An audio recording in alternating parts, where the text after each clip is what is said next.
Namaskar. The next item I will be performing for you all today is called Namokar Mantra. This is a fundamental Jain prayer, and its meaning is as follows. Om Namo Arihantanam. We bow to the Arihantas, who are souls who have not only liberated themselves from the cycle of birth and death, but have first taught others, taught Jains how to follow the same path. Next, Namo Sri Siddhanam.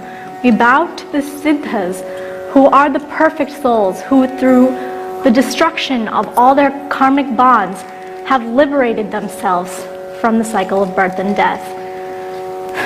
Namo Airyanam. We bow to the Acharyas, who are the religious leaders in Jainism. Next, we bow down to the Upadhyas, who are the teachers in Jainism. Finally, we bow down to the Siddhas and the Sahus, who are the Jain monks and nuns.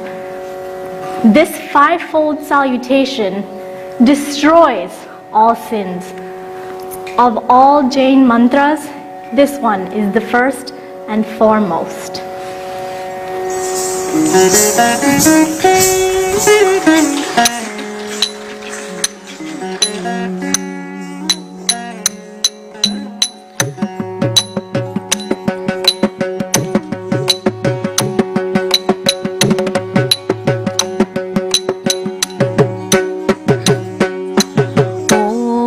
Namo Variyantanam.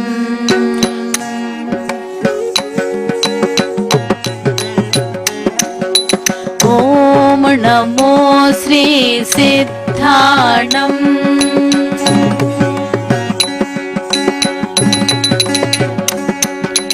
Om Namo Airyanam.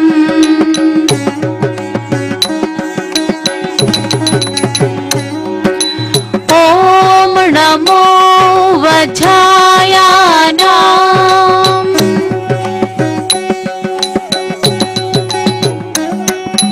Namo Love Savasahunam.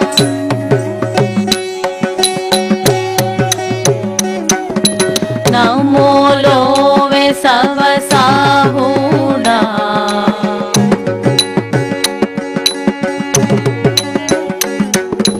Namo Love Savasahunam. Om Namo Ariyantanam. Om Namo Ariyantanam. Om Namo Ariyantanam. Om Namo Sri Siddhanam.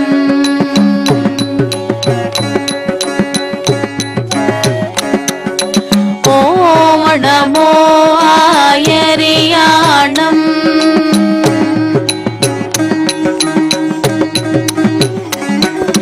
Om Namo Vajjayanam.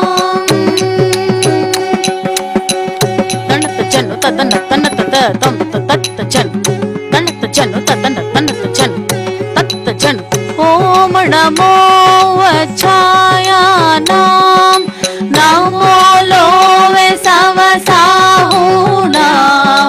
Namo Love Savasahunam. Namo Love Savasahunam. Om Namo Ariyantanam. Om Namo Sri Siddhanam. Om Namo Airyanam. Om Namo Vajjayanam. Namo Love Savasahunam. Namo Love Savasahunam. Namo Love Savasahunam. Eso Panchanamokaro Savapapa Panashano. Yesso पञ्चनमोकारो सर्वपाप पनाशनो मङ्गलानाञ्च सवेश परमं हवै मङ्गलम् मङ्गलानाञ्च सवेसिं परमं हवै मङ्गलम् परमं हवै मङ्गलम् परमं